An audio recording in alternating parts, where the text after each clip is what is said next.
na lang sa buhay ko bigla nung ikaw ay nakita ko. Ba't ang saya, ngunit bakit ngayon lungkot na ang nadarama? Bakit ba kasi nagbago na ang pag-ibig sa ating mundo? Alam kong mahirap ang mawalay sa isang katulad mo. Bakit ba ganun? Hindi ko maintindihan. Ang relasyon sa simula lang ba maganda yun? Pag nagtagal ay hindi mo malaman kung bakit ba minsan ay parang may kulang na. Siguro kahit di natin ito gusto, ay may naghihintay pa dun sa isang mundo. At siya na ang magbukas ng pintuan, may kasulong sa atin naman na saraduhan. Huwag ka na lumuha, mahal kita.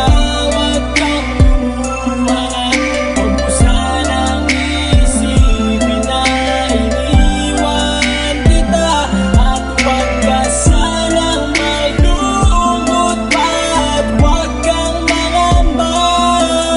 Ang pag-ibig kong ito ay para lang sa'yo.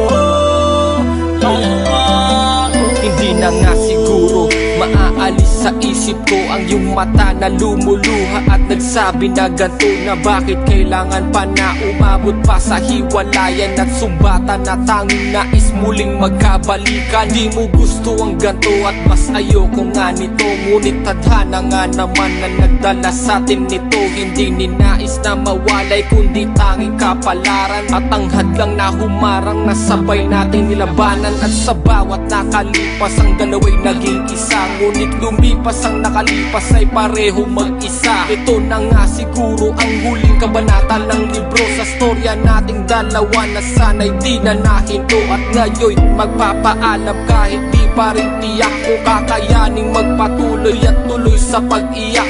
At matapos ang huling halik, bitaw sa iyong kamay, sabay pinunas ang iyong luha at sabit sa iyong puso ay